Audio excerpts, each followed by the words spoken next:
नमस्कार, मैं प्रदीप राज डुगडुगी डिजिटल खबर में आपका स्वागत है। आइए ले चलते हैं आपको खबरों की दुनिया में। खबरों की दुनिया में जाने से पहले हमारे चैनल को सब्सक्राइब आप जरूर कर दें।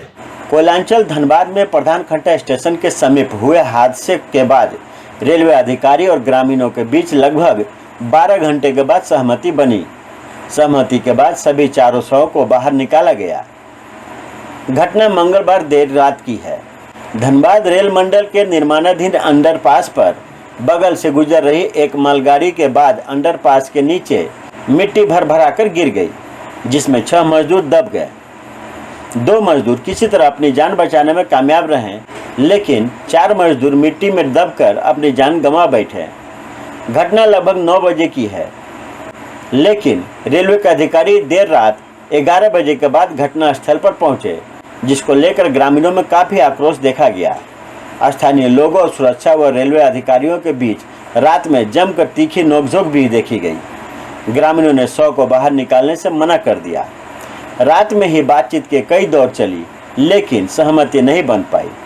अंततः बुधवार को सुबह तकरीबन 9 बजे सहमति बनी। सहमति के अनुसार मृतक के परिजनों को 20 लाख रुपए दिए जाएंगे। साथ ही साथ कॉन्ट्रैक्ट के अधीन रेलवे में एक आश्रित को नौकरी भी दी जाएगी। फिलहाल आश्रितों को दाह संस्कार के खर्च के तौर पर 50,000 दे दिए गए हैं। इसमें सेफ्टी बरतना चाहिए था, पर वो हुआ नहीं। इसकी वजह से मेरे पिताजी का जान चल गया। हम लोग तो अनाथ हो गए। हम लोग को देखने वाला तो कोई है नहीं। अभी क्या करेंगे हम लोग? ऐसे में बोला गया है कि 20 लाख रुपया दिया जाएगा और रेलवे के अंडर में कोई सरकारी नौकरी दिया जाएगा। चाहते हैं हमको, हम बड़े हैं घर के, मेरे बाद मेरी एक बहन है, मेरा एक भाई है, मेरी मम्मी को हमको संभालना होगा, तो अस्थाई ही चाहिए ना हमको। कौन पाल देगा मेरा घर परिवार?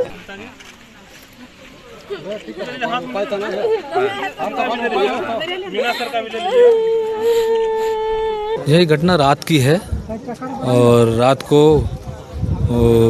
ठेकेदार द्वारा यहाँ काम कराया जा रहा था, जिसमें रेलवे के कोई अधिकारी भी नहीं थे और मजदूर काम कर रहे थे। और एक मालगाड़ी क्रॉस करी, जिससे वो जो कच्चा मट्टी था वो नीचे गिर गया, जिससे 4 मजदूर दब गए और 2 मजदूर और भी थे जो साइड में थे, वो किस तरह निकल पाए। और फिर रात को वार्ता हुई। सुबह वार्ता फाइनल हुआ कि प्रत्येक मृतक परिवार को 20-20 हज़ार का मुआवजा दिया जाएगा, 20-20 लाख का।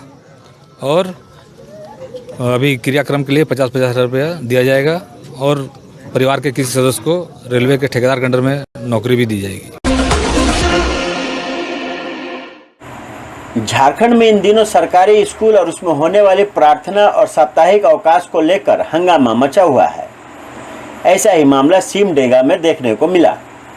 इन सब की जानकारी मिलने के बाद झारखंड के शिक्षा मंत्री जगन्नाथ महतो ने जांच के आदेश भी दे दिए हैं।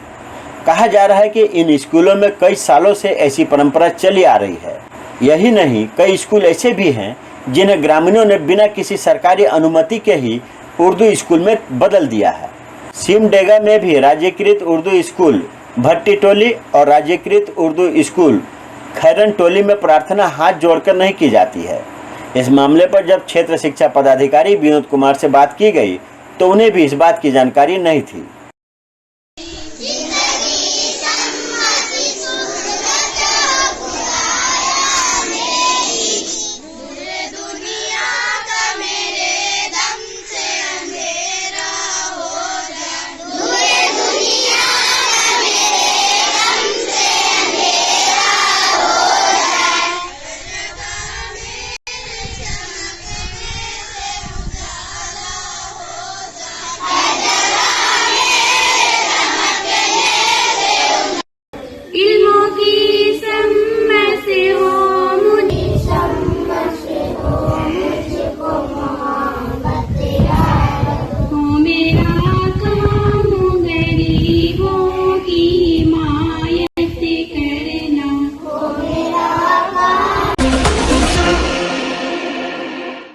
आसनसोल रेल मंडल के अभियंता विनोद कुमार आरपीएफ के जवानों के साथ अवैध कब्जा हटाने को लेकर कुल्टी रेल पार स्टेट बैंक के पास पहुंचे, जिससे अवैध कब्जा करने वालों में हड़कंप मच गया।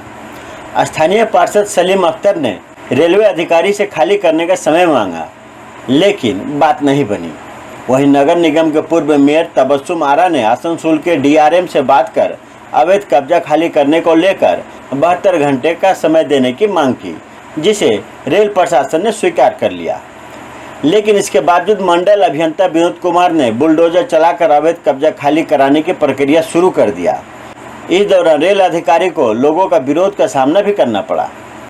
अभियंता विनोद कुमार ने कहा कि फ्रंट कॉरिडोर बनाने को लेकर अवैध कब्जा खाली कराना आवश्यक है, जिसे लेकर सभी प्रक्रिया पूरी कर लिया गया है। उन्होंने कहा कि 72 घंटे के अंदर यदि रेलवे की जमीन पर अवैध कब्जा नहीं हटाया गया तो पुनः बुलडोजर लगाकर अवैध कब्जा हटाया जाएगा। देखिए बात कि नाली जो है, नाली जो है यहाँ तक रेल का है, इसके बाद सेल का सुना हुआ बात नहीं सेल का क्या अथॉरिटी है, तो वो क्यों दावा कर रहा है? तो कभी नहीं आया, तो रेल तो हम तो आए हैं भाई, अपना आए हैं, पहले कभी तो रेल क्यों नहीं आया है? टाइम टू टाइम आया है, आगाज किया, वो बिल्डिंग बन रही थी तभी बोला गया। नहीं गलत बोल रहे हैं, जो एकदम गलत बोल रहे हैं। नहीं रहेंगे साइड पे, हम साइड पे हैं, तो हम रहे हैं साइड पे। कब आए हैं? ना वो तो आपका जॉइंटली हुआ है ना, स्टेट और सेंट्रल मैप क्यों बना है?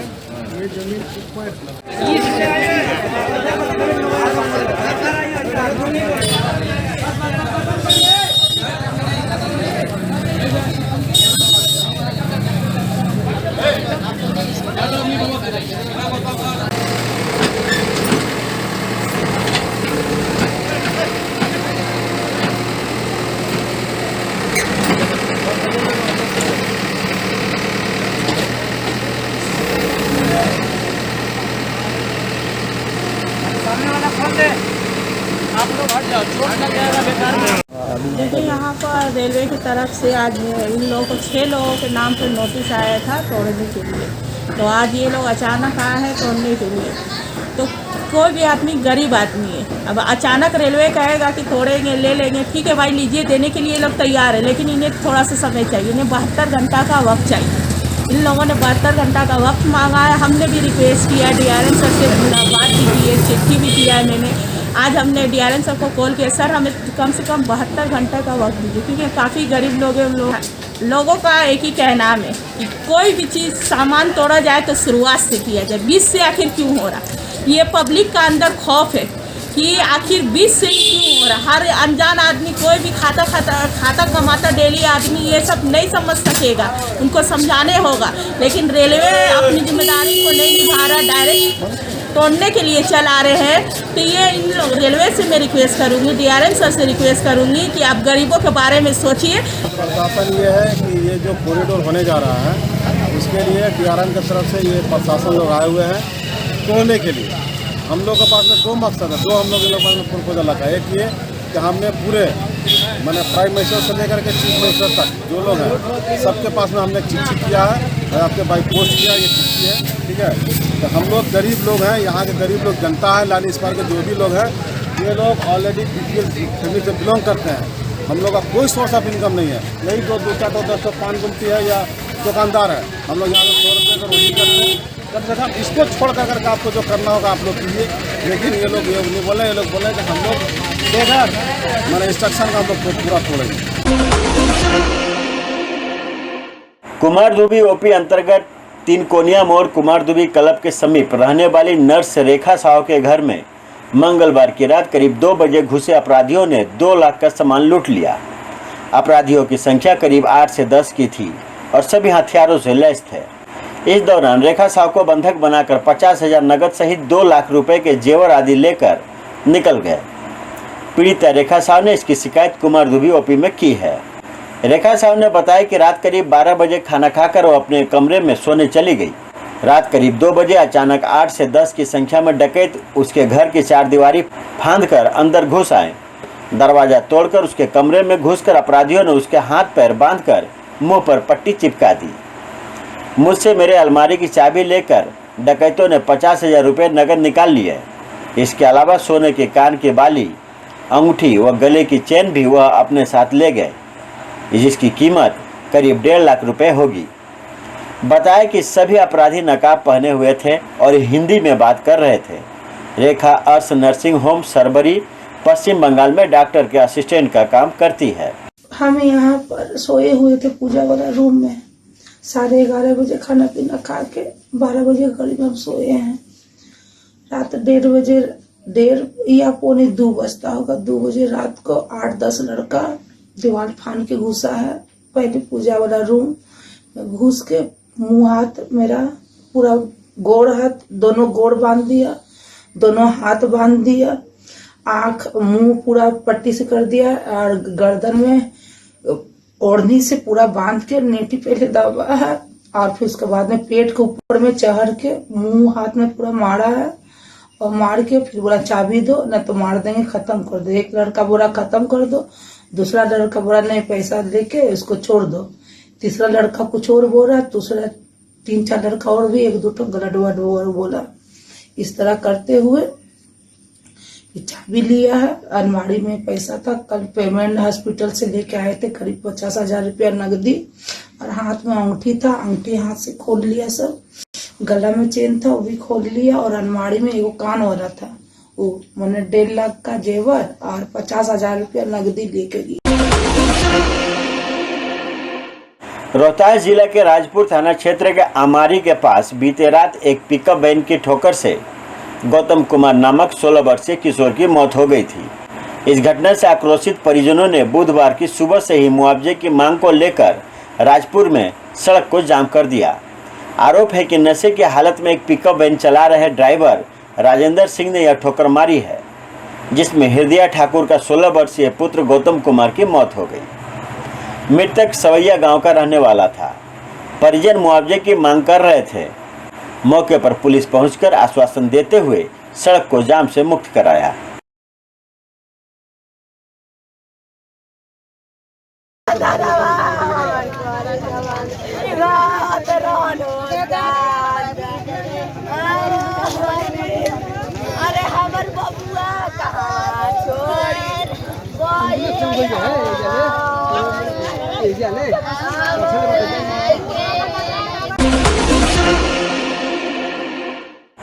गोड्डा जिला के मुसफ्फिल थाना क्षेत्र में एक स्कूली छात्रा का शव कुएं से बरामद किया गया। नाबालिग छात्रा मंगलवार से लापता थी। घर वालों ने आशंका जताई है कि बच्ची के साथ दुष्कर्म कर उसकी हत्या कर दी गई है। जानकारी के मुताबिक बच्ची मंगलवार दिन का लगभग 3 बजे से घर से लापता थी। परिजन अपने स्तर से बच्ची की तलाश कर रहे थे। इसी दौरान एक कुएं में उन्हें शव दिखा, जिसके बाद पूरे गांव में सनसनी फैल गई। मामले की सूचना फौरन पुलिस को दी गई, जिसके बाद शव को कुएं से बाहर निकाला गया। शव को बाहर निकालने के बाद देखा गया कि नाबालिग के सिर पर चोट के निशान हैं और उसके कपड़े भी फटे थे।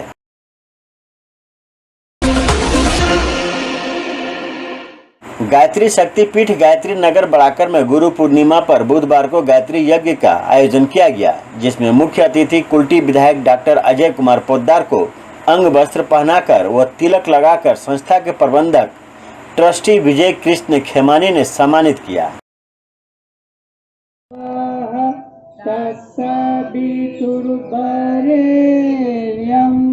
भर्गो देवस्य धीमहि धियो यो नः प्रचोदयात्। तो ये थी अब तक की खबरें। आप देख रहे थे डुगडुगी डिजिटल खबर। अब मुझे दीजिए इजाजत। नमस्कार।